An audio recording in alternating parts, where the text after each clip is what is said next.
This episode is brought to you by Bumble.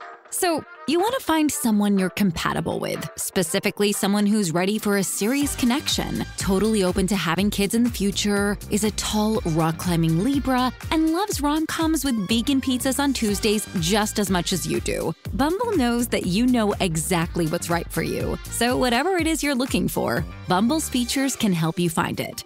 Date now on Bumble.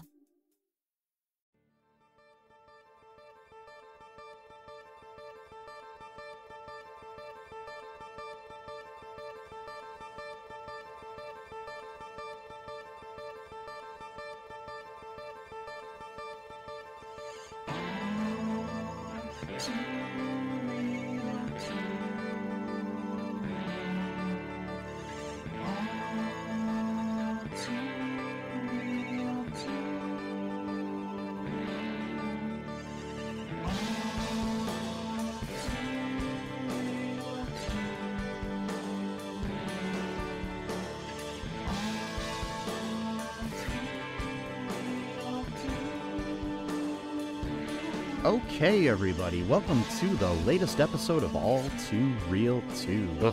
My name is Michael E. Cohen II, and with me, as always, is... Sesame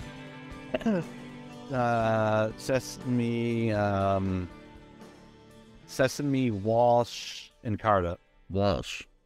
Yeah. Why Walsh?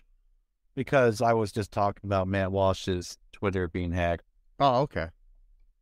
Are you admitting to doing it? No, I don't know how to hack at all. Okay, just making sure. I have no clue how people hack into things. It just seems like it's a totally different language to me. I thought maybe, you just... Maybe you sent letters and then they somehow got, transcribed into tweets. Maybe. I don't know. That's the only way I would know how to do it. I also tried to, rearrange a bird that I found on the side of the road. Oh, really? And thought that maybe that would tweet for me, but it didn't work. Well, it didn't work. And then I just got sick and almost died, Yeah, it happens. I got bird flu. It was... Yeah, bird flu is not a joke. It's not good. Nope. It's kind of funny, though, because birds fly and then you can get bird flu. Yeah, I get it. It's the past tense. Like that. Yeah, mm-hmm. Yeah, I like that. So anyways, today on the show, Mr. Walsh. Oh, don't call him Mr. Walsh. No. Middle name. All right, Sesame. Today on the show, we are covering a movie that you picked for us to cover. Yes. It is the 2002 American science fiction action comedy film entitled Clockstoppers. It was written by Rob Hedden, J. David Stem, and David N. Weiss, and directed by number one on Star Trek The Next Generation, Jonathan Frakes, a.k.a. Will Riker. Yeah. Nice. Yes. He's a prolific film and TV director, so... I can see why. This movie was pretty heavy on the sci-fi stuff. It also had our boy, French Stewart, which we reviewed Inspector Gadget 2 a few years ago. Yes. He was in, yes. Yeah, Jonathan Frakes, as a director, he directed Star Trek First Contact, Star Trek Insurrection. He's directed episodes of Deep Space Nine, Voyager, Discovery, Strange New Worlds, and Picard. And Picard he just starred in the last season of, too. As well as TV shows like The Librarian, Roswell, Leverage, and Burn Notice, among other things. He's a pretty prolific TV director, especially. But, yeah. I used to watch Leverage. I watched a few episodes of Roswell, but I couldn't really get into it. But Leverage is great, and also I highly recommend Leverage Redemption on Freevee. The Freevee, yeah, that's a good app. Freevee app. Yeah, it's on there for free. So there's lots of good stuff on that. They that. have 2 seasons of it. It's a Freevee original, the Lovers Redemption. Oh, okay. Yeah. There's lots of good stuff on Freevee. Oh, yeah. Go through it. So Roku app's pretty good too. They had all seasons of I don't know if it still does, but it did when I was watching it. Third Rock from the Sun. Oh yeah. You have to watch ads, but they have but it's cool. I mean, a lot of these free streaming services, like ad supported ones, are pretty good. Like Pluto and Tubi and stuff like that too. It's kind of cool where you can see movies or TV shows that you can't find elsewhere too.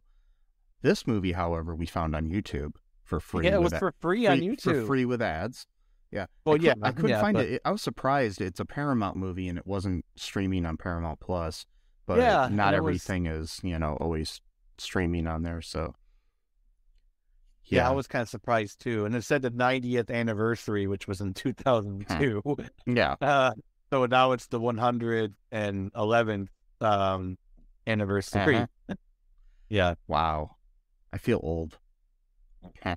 Me too. That movie came out in 2002. I was in my senior year of high school, halfway through it, because 2002 was started in January. So I started my 2001 and then graduated in 2002. But man, this movie is definitely a time capsule, no pun intended. Like, it's very much a product of time. Like, totally. This movie came out in the early 2000s. When half the soundtrack is Blink-182 songs. Yeah, Blink-182, and they also played a Nickelback, but it wasn't even a well-known Nickelback song. And then, then there was some random Smash Mouth song I had never heard either too. Yeah, so. It was also, I think it's maybe because they wanted to spend less money, so they took they saved up all their money for all the small things. But there's so many tricks that remind me of Spy High. That's the other thing of the early 2000s is people doing bike tricks. Late 90s, early 2000s, every movie about teenagers had to have at least one cool bike trick. It was or skating trick or something, like a skateboard or something. Yeah. It's part of that X Games sort of thing. All of a sudden, because Tony Hawk and all those people were cool then, and they were super famous back then. I mean, not saying he's not now, but Well, no, that was the it factor back then. Now he looks like he's his age, But but man, the lighting, the acting, the clothes. I mean, if you didn't know when this movie came out, you would just guess obviously 2002, 2003. If you know your cinema, at least, which I would say this is, or if you were alive then, So. Well, yeah, if you're alive and we're watching movies at that time, which I was. I did not watch this when they came out, though. No, I've never seen it before. Until you suggested it. So, what's your initial reaction to the movie after watching it? Okay. It wasn't. I don't think it was great, but it was. It was fine. It was. It had a. It was. It was a fun. Happy kind of a. Happy ending. It wasn't too. The stakes weren't too high. I don't know. It was just a fun movie that you didn't really have to think too much, even if it did, relate to time travel or at least super speed or whatever. Yeah. But it was time stopping, cool. basically. Well, it's what it was. It wasn't that they were time traveling. It was that they were going so fast. Yeah. Kind of like the Flash almost. Because at one point it starts phasing out, just like how the Flash does. I know. I was wait a minute. That's funny. Yeah, and so I mean, I liked it a lot better than I thought I would. It was definitely, of its time. We have in the cast here, we've got Jesse Bradford starring as Zak Gibbs, and Jesse is known for a lot of things. He's still acting today. He was in a movie recently that I really want to cover for the podcast sometime. that I haven't seen yet, but it was called Merry Kiss Cam. I've heard of that. Yeah, it actually looked like it might be good, but it could be cheesy as hell too. So it's like it could be in our wheelhouse. Yeah, yeah, I've heard the title, but I don't know what it's about. Yeah, but it's about these people that go on a date and they get on the kiss cam on the jumbotron at this hockey game, and then I guess the team starts winning every time they kiss at a game. Okay. Yeah, and it takes place around Christmas, I guess, at some point, so that's why the Mary in it. Yeah, but yeah, he's known for motion pictures including Romeo and Juliet, Bring It On, Swim Fan, lots of different things. So yeah, he's been around a while. Yeah, he's been around. Yeah, and then we got Paula Garces as Francesca, and she was 27 when she was in this movie, playing a 17-year-old. She looked familiar. Is she in anything else? One of the major things that I know her from is she's the girl that Harold is attracted to in Harold and Kumar. Oh, okay. If you've seen those series, like she lives in the building with him. I remember that. But she's been she's been on a lot of TV shows and stuff too. So okay. Yeah, she's Colombian, so yeah. Yeah, in the movie I think she was Venezuelan or something. Yeah. Who plays the dad? He looks familiar too, the scientist or science teacher.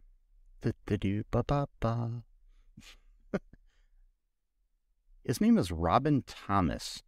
He's been in a lot of things. He's been acting since 1986, so it's like, yeah. I wouldn't know where you know him from, but, for me to just mention anything, it would take forever because he's got so many credits, Yeah, so, yeah. That's fine. Yeah. The mom, she looked familiar too. That was Julia Sweeney. She was on Saturday Night Live for years, and she was and she was in the movie It's Pat, where she played the yeah. I saw that. That's an interesting movie. Yeah. We got our friend French Stewart, as we mentioned, as Earl Doppler. The young Earl Doppler, but the voice is provided by somebody else, by French Stewart, that we see at the end is Miko Hughes, who people may know from Pet Sematary, Kindergarten Cop, Full House, Wes Craven's New Nightmare. Oh my God! Yeah, there's a fan film coming out with a sequel to Wes Craven's New Nightmare, and he's actually starring. He's actually starring in it, which would be cool. Anyways, then we got Michael Biehn as Henry Gates in this. He is best known as Kyle Reese in The Terminator. He was also in The Abyss and Aliens, Tombstone, The Rock, Hill Street Blues, Magnificent Seven TV series. Yeah, a lot of things. So yeah. You also got our boy Kelso from Scrubs playing not Kelso, but the actor who plays Kelso. Yeah, we do have him. Ken Jenkins. Yeah. Mm. So yeah. Also, an episode of Star Trek too. One of the early episodes of Star Trek. Oh yeah. So I think everybody's been on Star Trek. True. Except for me. Yeah, well, Yeah. Maybe you get on there someday. Yeah. Yeah. If you're listening out there, Paramount. You'll direct like a new and just give me a series of Star Trek, Yeah. Like, they do have some new series that's coming out, so yeah, maybe I could. Yeah. So anyways, what goes down in this movie here? Well, this kid's dad, he's a science professor at a college, and he's like supposed to be like he's really brilliant, and his friend, played by French Stewart, sends him a watch that's basically allows people to stop time, to basically kind of work on it or give him ideas and things like that. French Stewart's character is trying to get away from the country, but he's caught by these government people to force him to work on the project to make the product better, but they're forcing him to do it in hyperspeed, and it's like rapidly aging him, like he's only been there for 3 weeks. but he's aged like 20 years because of just how fast he's working. And, you know, you kind of have like a father-son type of conflict story where, you know, the son's really not interested in science and things like that. He wants his dad to take him to a car lot to co-sign on the car that he saved up money for, but the dad's always, you know, busy with work and whatnot. He saved his money by selling crap on eBay. Yeah, he would just buy like cheap shit and then he would just sell it off, you know, on eBay or whatever. Yeah. Apparently, I guess he sold enough to make a down payment on a pretty nice looking car. So, and you know, so he's, you know, his dad's got to go to some conference. He doesn't take him to the car lot like he promised he would. We didn't promise he would. Yeah. He would say like, oh, read these, you know, safety reports, you know, on the car or whatever. And then he read them. And then his dad's like, oh, well, now you got to compare and like basically just, you know, making him do more, you know, homework, whatever. He never really ended on actually taking him to the car lot. It's kind of a shitty move, but whatever. And so, his son, I forgot his name, he ends up finding this watch. Yeah, the main character's name is Zak. Yeah, Zak is, you know, well, I'm kind of skipping over, but he ends up buying this watch. He just thinks it's a cool watch, so he puts it on. But before that, we have the whole thing where his best friend works at some like skateboard shop or something, or some kind of, you know, like extreme sports, you know, type of store or whatever. And, you know, of course, he's playing the over-animated black guy character, you know, which is pretty common during that era, you know. And but he's a junior assistant though, so he's moving up in that store. So, you know, yes, he can be mad today, and he can run that place, you know. Yeah, in like 50 years. But, you know, we also have the early 2000s quasi-sexual harassment played off as a joke kind of thing where they see Francesca for the first time. And what's his name for the main guy? I forgot his name again. Zak. Zak, sorry. Yeah. Zak with a K. Yes. And not a Z, not a CH, K. And and he said something like along the lines like, oh, well, she's new in the country and she's probably lonely and vulnerable. It's like, oh my God. It's like pulling a Dennis Reynolds there. Like, yes, it's let's get in her good graces by, like, you know, exploiting her perceived vulnerability. Yeah, it's but like, she doesn't fall for it. She you know, she shoots him down. At least they made her a strong-willed woman to. Yeah, at least I think she shoots him down, and then, but he ends up somehow wooing her to let him have a second chance or whatever. And so that's what happens when he's got the watch. And she basically invites him over to rake leaves with her, you know, so basically doing chores. And you know, he ends up finding like the easier way to do it by using like the riding lawnmower or whatever. And then she goes in to make some tea or something. And then he ends up hitting the watch. And then it's like everything stops. And, you know, he thinks he's frozen time, but really what's happening is he's just moving super fast. And he ends up finding a possum, which has been like the thing that's been getting into stuff like food or trash or whatnot. Yeah, knocking it over.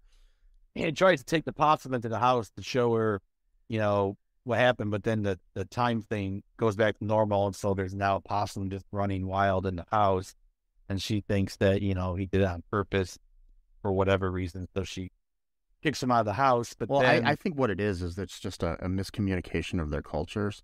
She does not understand that in America, the way you show somebody you love them is give them a possum. Give them a live possum. Yeah. Exactly.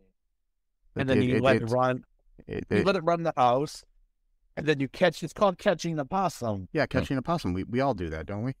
It's called catching the possum. Yes, that's how my parents met. Yeah, you let it loose in the house or whatever, you know, cloister you happen to be in at the time, and you try to catch it, and then once you catch it, you put a crown on it, and then you let it loose, and then that means that you're going to marry the person. So, and if the possum comes back, that means you got to end the relationship.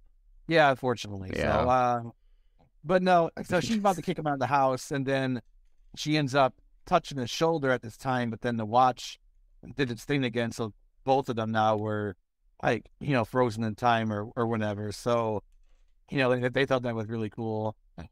And, that's pretty much all that happens, I mean, for that scene. And then you want to talk about the DJ scene? That was kind of funny. Yeah, there was a DJ battle. Zak's best friend is named Meeker. Yeah. He's your choking African-American character. Yep. In the movie. I think it was just him. No, there was a couple there was a bad guy.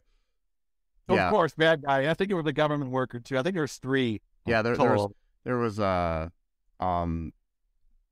Jason George, who's a well-known actor. He played Richard, an agent who works for Michael Bihn's character. Yeah, so at the QT Corporation. Yeah.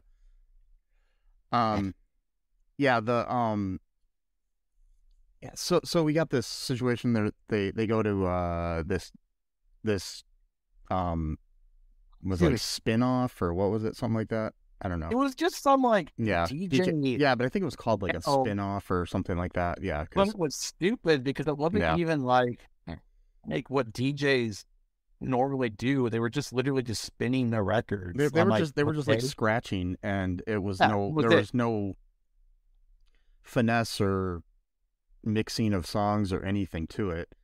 And there's like this kid, there's this like short kid from the school who was like, at one point earlier in the movie sprayed, product placement all over the one kid. And product placement. What was it? I didn't see the bottle or the can. It was Mountain Dew. It was Mountain Dew, of course. Yeah, and the next scene, Francesca did it back to those guys, and she had a bottle of Pepsi. So it was like, yeah. Oh my God. Then at the DJ thing, there's a big Pepsi banner in the background of. Oh, okay. I notice these things. I can't help it. So it's yeah, like, yeah. But it's that thing that Mountain Dew Pepsi would do all the time. Yeah, like the cool. But yeah, it's just this dumb DJ scratching challenge. Yeah. And so then they help Meeker look cool by turning the watch on and then making him dance or something. Which because he was bombing terribly. Yeah, because but my thing is like, this wasn't like Bring It On. I mean, not Bring It On. I mean, you got served or whatever. It was a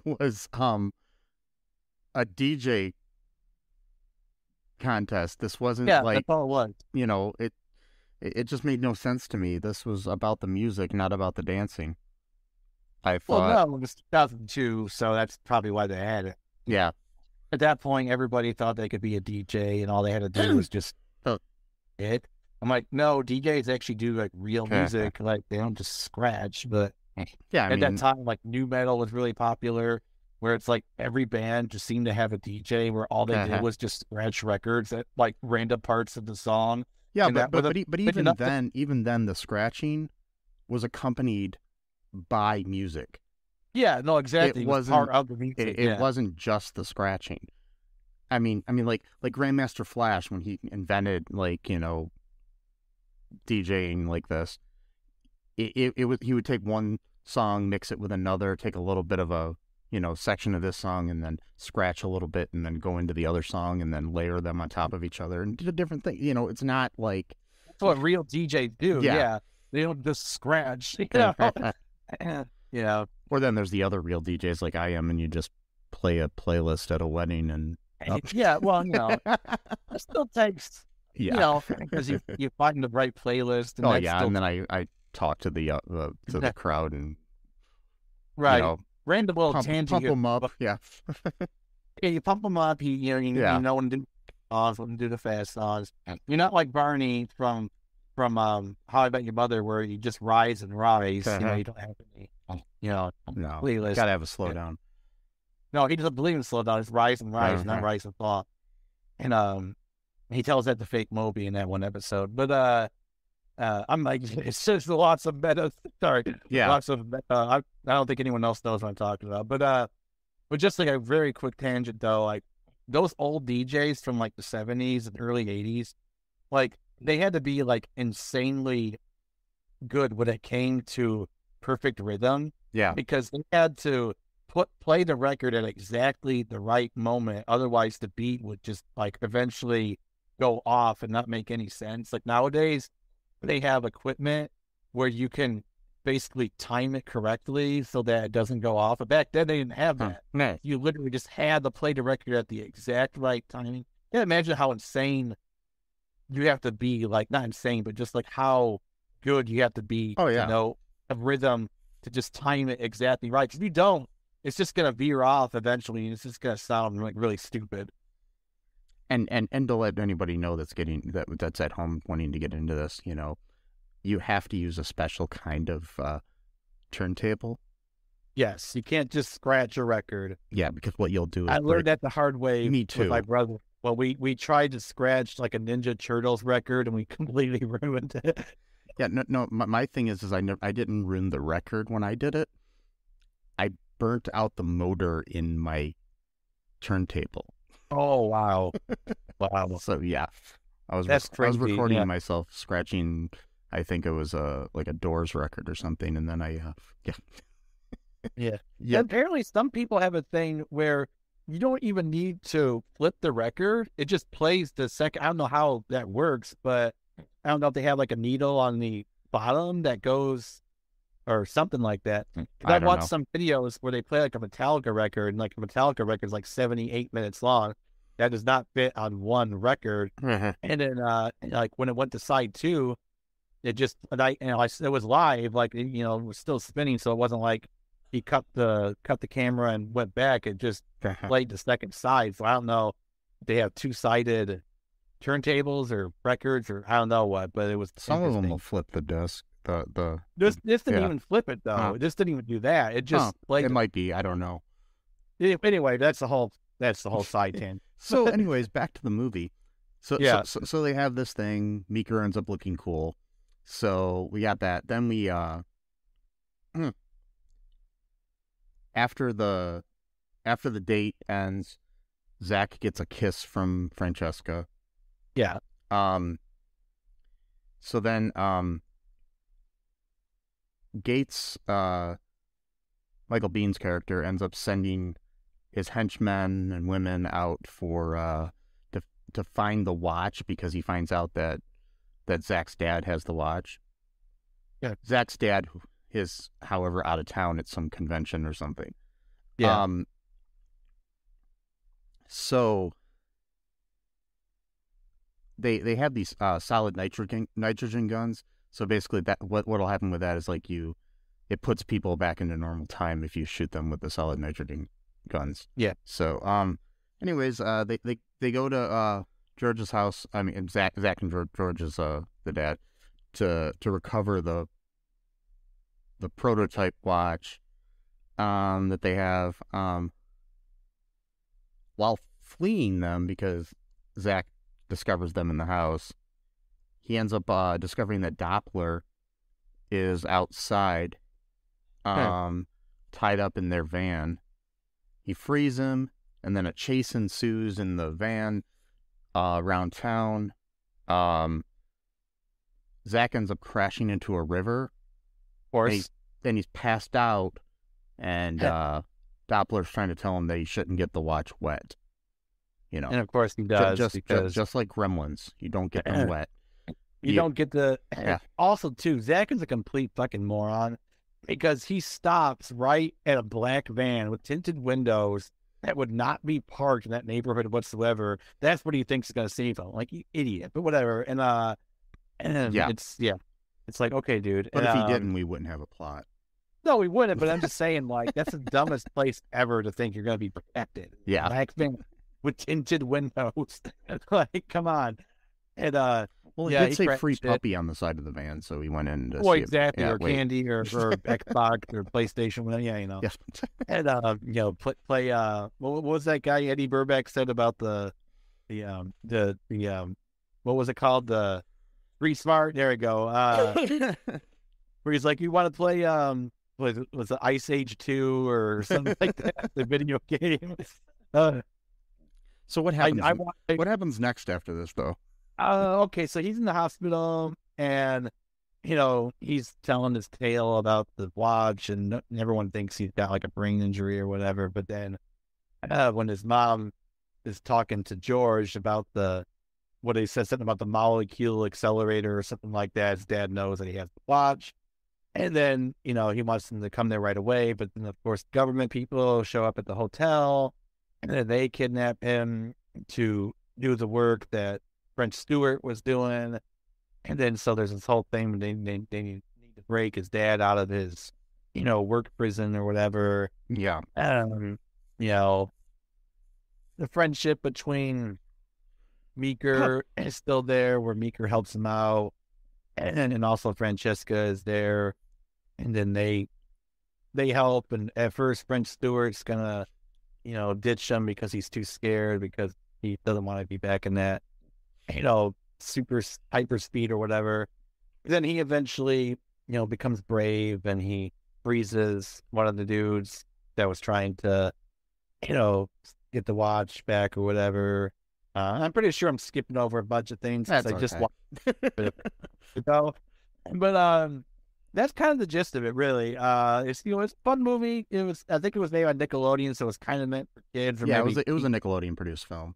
But I thought it was pretty decent. Like, the stakes were high. It wasn't overly dramatic. It wasn't, and also it wasn't like overly goofy funny either. That was kind of a selling point for me. It wasn't like too stupid, so yeah. And it I would recommend it. So and, I mean, it does end. There's a creepy moment at the end. Oh really? So yeah. So Doppler uses the machine to reverse the aging effects that he had in the hypertime thing. Yes. And it inadvertently turns him back into Miko Hughes as a teenager, that's instead of French Stewart. And Zak's little sister, who's, a teenager as well, sees him in the back seat and calls him like a hottie or something. And that's just creepy to me. Well, she didn't know he's really... No, I know, but it was just creepy to me that they wrote that in there. I know, but Zak was like, no, like... Yeah, I know. He knows who Doppler... I don't think he told them, because Doppler was trying to escape country because everyone knows who he is, so he tried to hide himself by being... But I'm not creeped out by the characters' reactions or anything that they did. I know. It's the writing. It's the right. All of these movies, not all of them, but a lot of these movies in the early 2000s had these weird, creepy moments that now we would all cringe at. But it was like, for example, like in the Sleepover movie, like what was her name, Yancy or something like that. Yeah, he was like talking to this guy who was like doing like, the DJ stuff at like the bar or whatever. Yeah. Who had to be like probably easily like 25 years old or something, yeah. Or you had to at least be 18, I think, to do that, because they serve alcohol and stuff like that. So as early as he's probably around 18. And she was like what, in like middle school or junior high or something? Well, no, because they were ending junior high in the summer, then they were going into high school, later on. That's when it was so like again, like they just wrote this stuff in here, and then it was just like, I bet you if you talk to the like insane QAnon people, they'd probably say they did it on purpose to like get people used to the idea. It was. I don't really think it was predictive programming. That's what it was. Exactly. Yeah, that's like a good configured. I love the predictive programming. Yes. That's one of the big ones. But I don't really think. I think they just weren't thinking. That's what I really think it was. I think they thought it would be like a funny little thing to put it in the movie, and they did, and it was like, oh, okay, and you get the same thing sometimes where it's usually like the male high school students like really obsessed with one of the hot teachers. It just gets really weird where it's like, okay, like, well, it's I mean, back in the 60s, the Beatles had the song, She Was Just 17. You know what I mean? Really? But I was in my 20s. I know Winger has some like that. I didn't know the Beatles did. Oh, the Beatles did, yeah. I was like, the rock band Winger. Sorry, Standing There was the song or whatever. But yeah, the line is She Was Just 17. And then even Ringo, after the Beatles broke up, had some song where it was something about 16 perfect and she's 9 or something like that. I can't remember the lyrics. But I tell you what, that shit was seen as normal back. Well, yeah, that's what I'm saying.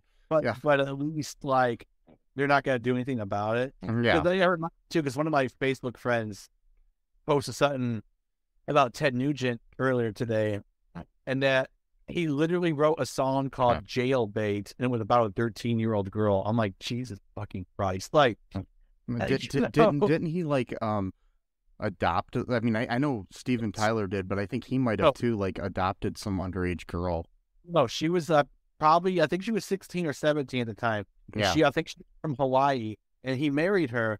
And I actually wrote about that to the guy because I remember watching Behind the Music when that came out. And every time she popped up, I thought it was his daughter talking. And then she mentioned about them being married.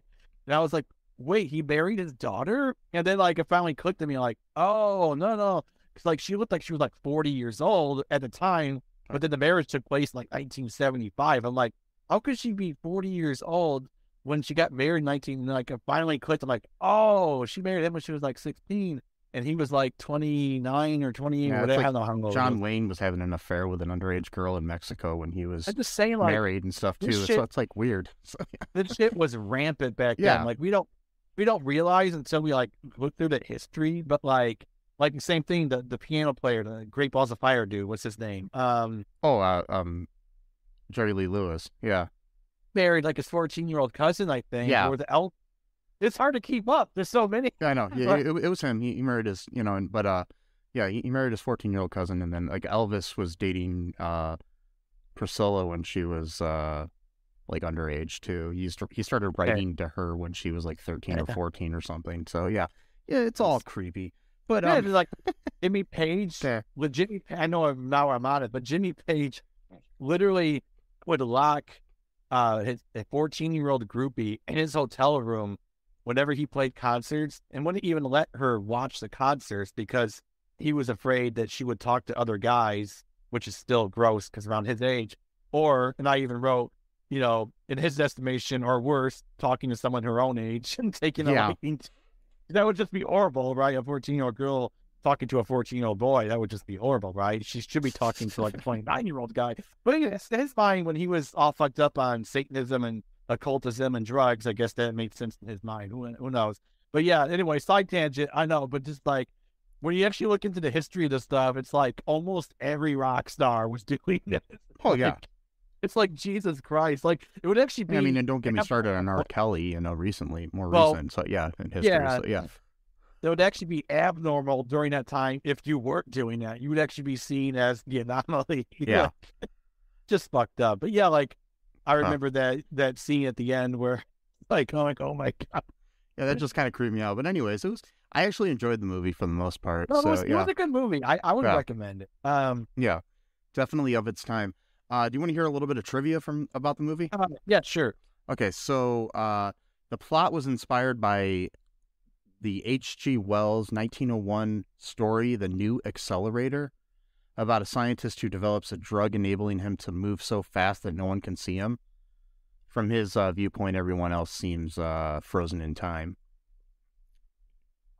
This was the first feature film directed by Jonathan Frakes, which was not part of the Star Trek franchise. Yeah, I said this before. Paula Garces was 27 when she played the 17-year-old Francesca. Okay. The house that Francesca lives in is the same house that is used as the school in Halloween H2O and the mansion in Scream 3. Wow. So, let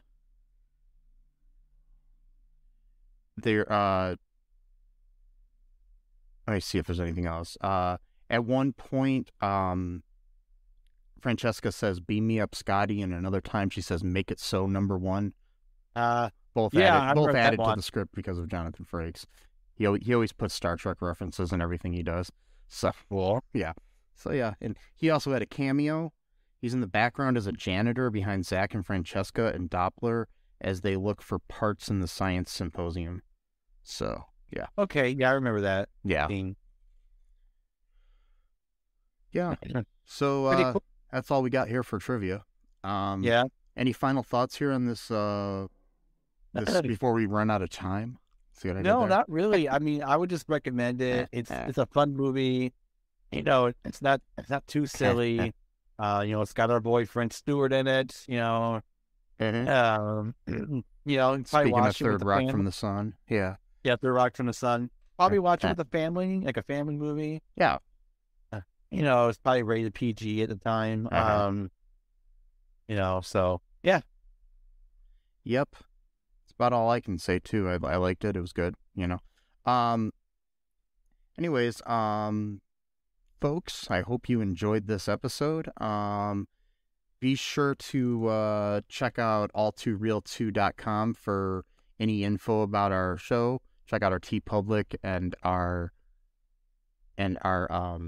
Patreon if you want to help out the show. That's if you want to. You don't have to. I'm not telling you to do anything.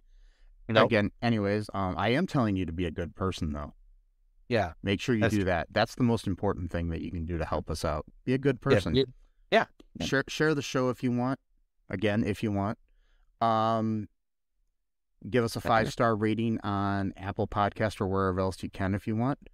And like Dennis Reynolds for 5-star men. Yes, we are. I don't know. Sometimes I feel like a 4.5. Yeah. Sometimes it people down. Yeah. Yeah. But then other times I feel like an 11. But there you go. Yes.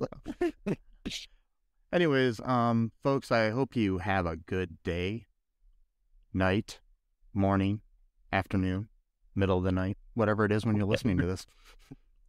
And recycle, reduce, reuse, and remember, be good to each other, as I said. Yep. And remember that I love you. Sesame loves you. True. And until next time, bye-bye. Thanks for listening to All Too Real 2 podcast, a Cullen Park production. Produced and edited by Michael E. Cullen II. Music by Matthew Hawes. Subscribe and share the show. Visit us at cullenpark.com.